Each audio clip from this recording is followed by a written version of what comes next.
lo que me pide Jesús, luz para alumbrar el camino del que está perdido y nos hunde en la tormenta. Y sé, sal, y donde hay necesidad, sal para devolverle el sabor de su gran amor y regarlo por la tierra.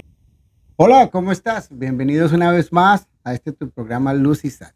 Bueno, aquí estamos como todas las semanas, tomamos una semana de receso, pero aquí estamos de vuelta. Y hoy les traemos una palabra, una reflexión, la cual hemos titulado Cultivando tu fruto. Y hoy vamos a entender lo que significa cultivar el fruto. Y para ello me gustaría que fuésemos a la palabra. Quiero llevarlos a Lucas capítulo 3 del versículo 8 al 9. Y la palabra dice así: produzcan pues frutos dignos de arrepentimiento y no comiencen a decir dentro de ustedes mismos: Abraham tenemos por padre. Porque les digo que aún de estas piedras Dios puede levantar hijos a Abraham. También el hacha ya está puesta a la raíz de los árboles. Por lo tanto, todo árbol que no da buen fruto es cortado y echado al fuego. Bueno, como creyentes, como cristianos, evangelistas, protestantes, llámenos como nos quieras llamar, es nuestra obligación y es nuestro llamado cultivar el fruto, cultivar un muy buen fruto. Mira, tú y yo hemos sido creados para brillar con luz propia, pero también hemos sido creados para dar un buen fruto. ¿Y cómo sucede eso? Bueno, cuando nosotros venimos y nos arrepentimos delante de Dios, ¿qué sucede? Bueno, recibimos a Cristo en nuestro corazón como nuestro Salvador. Después de ello, nosotros somos o automáticamente somos bautizados con el Espíritu Santo. Y entonces empieza en nosotros un proceso. Y ese proceso nos tiene que llevar a nosotros a cambiar nuestro estilo de vida. Y en ese cambiar de ese estilo de vida es donde nosotros empezamos a cultivar y a dar ese buen fruto. Un fruto que nos hace diferentes. Y tú me dirás, Julián, pero ¿cómo sabe la gente a nuestro alrededor que nosotros somos de Cristo? ¿Qué es lo que nos define? ¿Qué es lo que nos hace diferente? El Señor mismo lo dijo: por sus frutos los conoceréis. Y para empezar, nosotros tenemos que aprender a ser obedientes al llamado que cada uno de nosotros tenemos y confiar en lo que el Señor ha puesto en cada uno de nosotros. Dios es un Dios de propósitos y en cada uno de nosotros pone un propósito. Y ese propósito tiene que dar un fruto.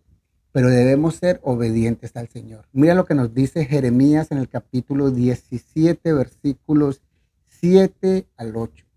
Dice: bendito el hombre que confía en el Señor y cuya confianza es el Señor.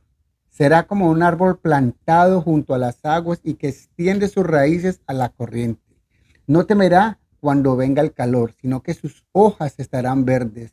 En el año de sequía no se inquietará ni dejará de dar fruto.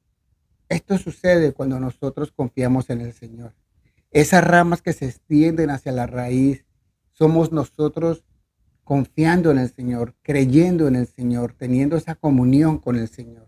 Y ahora les digo una cosa, mire, van a venir días difíciles, va a venir esa adversidad, va a venir esos tiempos de sequía, como dicen estos versículos. Y esos tiempos de sequía pueden ser problemas con tu salud, pueden ser problemas en la economía, pueden ser problemas en el matrimonio, pueden ser problemas con los hijos, problemas en el trabajo, problemas con relaciones interpersonales, no sé, alrededor tuyo. Todo eso que nos quiere robar la fe es esa sequía. Pero cuando nuestra fe está anclada en el Señor, que vienen a ser esas ramas que se estiran, esas raíces que se estiran hacia donde está el agua, es decir, que estamos en la presencia del Señor. Y cuando vengan esas adversidades, nuestro fruto no puede menguar. O sea, no te estoy diciendo que no nos preocupemos. No te estoy diciendo que se murió un familiar, aquí yo estoy relajado, muerto de la risa. No, obviamente que tenemos que pasar un proceso. Pero nosotros no podemos volvernos locos ni olvidarnos de Dios. O sea, Dios no puede ser el Dios de nosotros en las buenas y nosotros estar contentos cuando todo está bien, pero cuando de repente tenemos una adversidad, entonces se esfuma nuestra fe, se esfuma nuestra paz. Entonces no podemos dar ese fruto. Nuestra esperanza debe de ser Dios siempre, en todo momento, en las buenas y en las malas. Y cuando nosotros extendemos esas raíces hacia la corriente, quiere decir que estamos absorbiendo, que estamos creciendo en esa comunión con el Señor. Y eso tiene que permitir que ese fruto se dé. Y ese buen fruto tiene que estar en lo bueno y en lo malo, en la adversidad como en las cosas buenas de la vida. Esto es lo que sucede cuando nosotros confiamos. Y tú me dirás, pero ¿cómo entiendo eso del fruto? O sea, explícamelo un poquito mejor. Claro que sí, mira. No se trata de esforzarnos por ser más amorosos o por ser más pacientes con nuestras fuerzas o con nuestra forma de ser, sino de tener una conexión y vivir de una manera que nosotros invitemos al Espíritu Santo a estar en nosotros, tener esa conexión con el Espíritu Santo.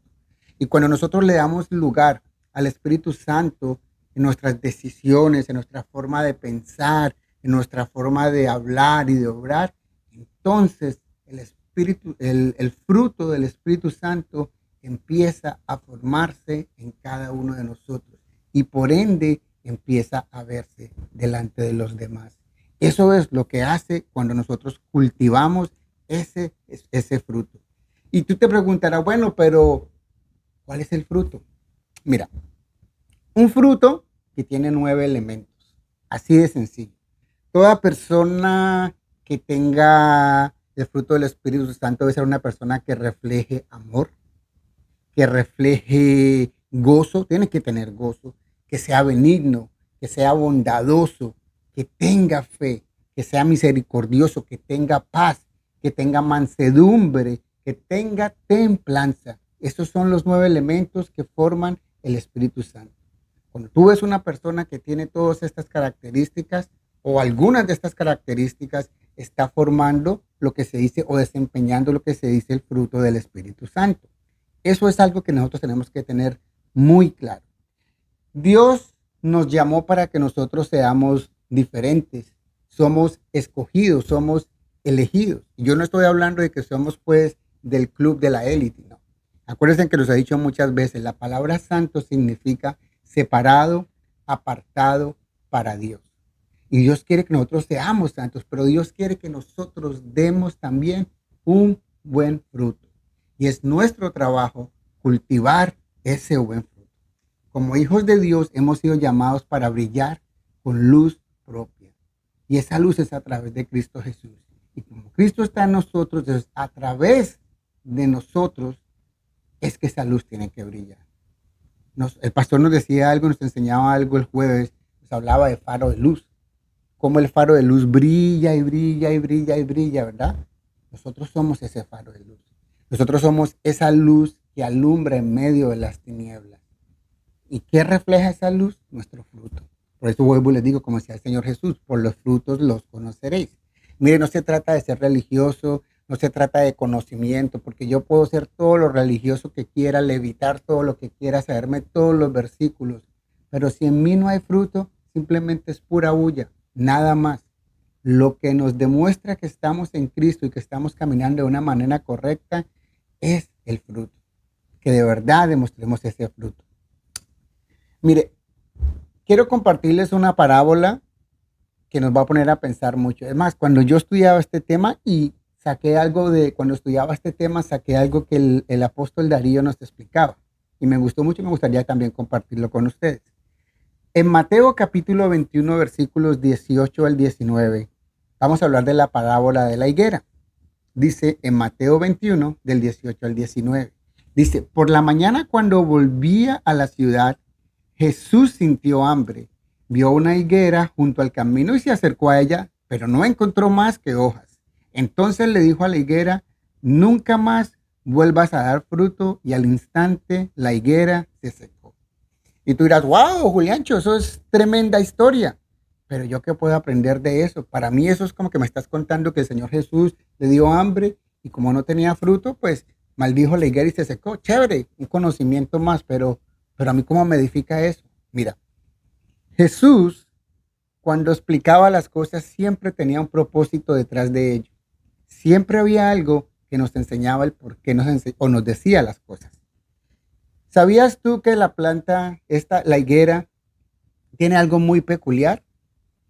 Sus hojas lo que hacen es que protegen el fruto. Por eso se produce muchas hojas para que el fruto no se lo coman los pájaros, o sea, lo esconde dentro de las hojas.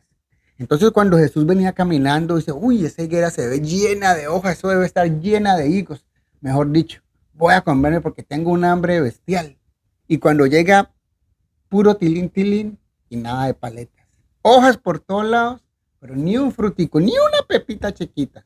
Por eso el Señor se enojó y la maldijo.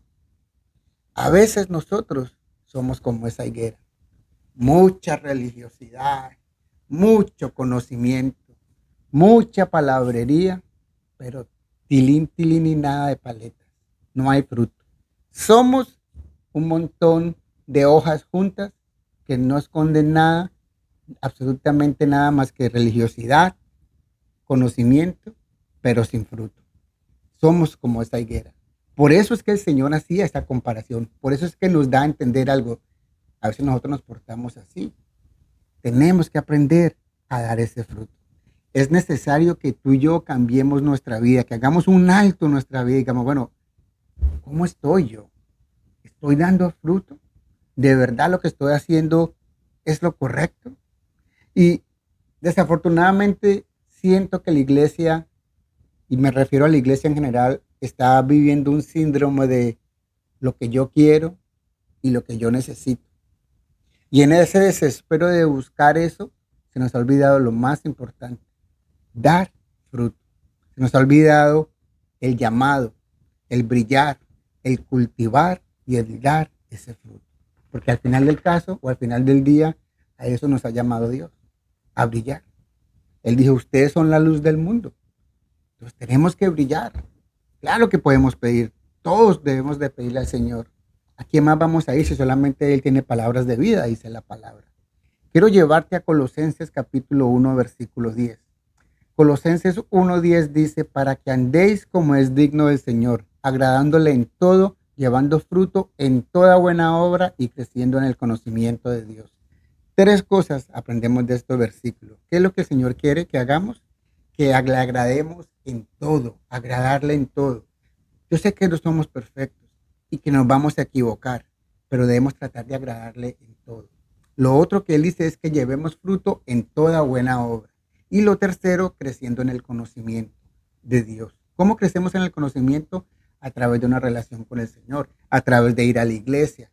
Por eso es importante congregarnos. Yo escucho gente que dice, no, yo no necesito congregarme. ¿Para qué congregarme si yo puedo estar en la casa, yo puedo leer la palabra o yo puedo ver un servicio por la internet? Mira, un servicio por la internet cuando uno está enfermo, que no puede ir a la iglesia.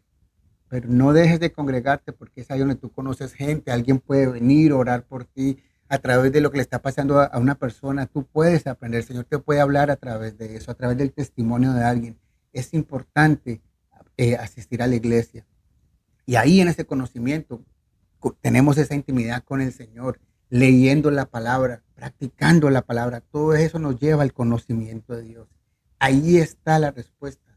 Nosotros necesitamos aprender a ser obedientes al Señor, a ser obedientes a ese llamado. Eso es lo que tenemos que hacer.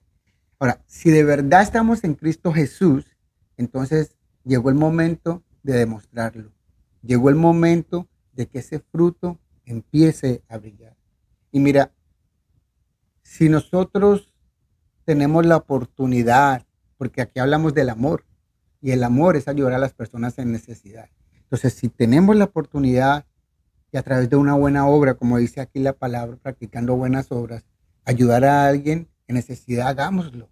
Y recuerda lo que siempre les he dicho, que la mano izquierda no sepa lo que hace la derecha. Uno nunca da nada ni hace algo esperando algo en contra. Si te dieron las gracias, digo a favor. Si te dieron las gracias, chévere. Si no, no importa. Nosotros lo hacemos de corazón, sin esperar nada a cambio. Así de sencillo. Quizás una oración. Tú no sabes cuántas veces una persona dice, wow, necesitaba esa oración o tan solo un abrazo. Muchas veces tú llegas y abrazas a alguien y esta persona se quebranta y rompe en llanto y decía, solo me hacía falta eso. Wow, qué abrazo, porque a través de ese abrazo Dios habla. Dios nos abraza. Tal vez nosotros no lo sentimos físicamente, pero Dios está aquí. Dios es real. Y ese abrazo lo podemos sentir cuando sentimos ese gozo, porque esa parte del gozo es parte del fruto del Espíritu Santo. Así que no nos quedemos con lo que se nos ha dado. Tenemos que mostrarlo a los demás. Como dice la palabra, no se esconde una luz debajo del almud ni debajo de la mesa, se pone arriba de la mesa para que brille todo el cuarto. O sea, para que nosotros irradiemos ese amor delante de las personas. Aunque muchos no conozcan la palabra, no importa, es ahí donde nosotros tenemos que brillar. Y quiero dejarte con 3 preguntas que es importante que nosotros nos hagamos. Ahí vamos a tener esa medida de dónde estamos en cuestión de dar ese fruto. Lo primero, ¿estoy permitiendo que el Espíritu Santo guíe mis palabras y mis acciones? Así es. ¿Le permitimos al Espíritu Santo hacer eso? Segundo, ¿cuál de estos frutos me cuesta más reflejar? O sea, ¿cuál de todos estos 9 elementos del fruto son los que me cuestan a mí dar? De pronto soy impaciente. Tal vez vivo muy afanado y no tengo paz. Quizás me cuesta amar a las personas. Tal vez no tengo templanza o mansedumbre. A veces me quiero poner a pelear con todo el mundo y quiero ganar una discusión. Me falta templanza, ser paciente o quizás la fe. A veces somos de muy poca fe. ¿Cuál es esa parte que nosotros necesitamos? ¿Qué área de nuestra vida que nosotros necesitamos levantar? Y tercero, ¿estoy alimentando mi espíritu o estamos alimentando nuestra carne? Porque recuerda, los deseos de la carne van contra los deseos del espíritu. La carne quiere una cosa, pero el espíritu quiere otra. Pensemos esto. El fruto no se fabrica. El fruto se cultiva. Se produce a sí mismo. A través de las buenas obras. A través de la relación con Dios. A través de pasar tiempo con el Señor, de leer la palabra. Ahí fabricamos nosotros el fruto. Por eso te digo, el fruto se produce por sí mismo. Y es el resultado de la relación que tú tienes con Dios. ¿Cómo está tu relación con Dios? Te dejo con estos pensamientos. Recuerda, medita en estas 3 preguntas acerca de cómo está tu fruto. Y piensa, ¿cuál es el área en la que yo necesito levantar? ¿Cuál estoy fallando? Pídele al Señor que te muestre, que te dé la fortaleza, el crecimiento, la sabiduría, el discernimiento para levantar ese elemento del fruto que te lleve a brillar. Te dejo con esta reflexión. Espero que sea de bendición. Recuerda de compartir, darle ese like, ese share. Si tú nos compartes con tus amigos, con tus amistades o le das ese like, nos ayudas a crecer y así expandir la palabra por todo el mundo. Que el Señor los bendiga. Nos vemos hasta la próxima. Chao, chao. ¿Quién soy yo para señalar a aquel que ha caído y beber de esta copa de ignorancia? ¿Quién soy yo para criticar a aquel que está perdido? Si alguna vez yo estuve allí.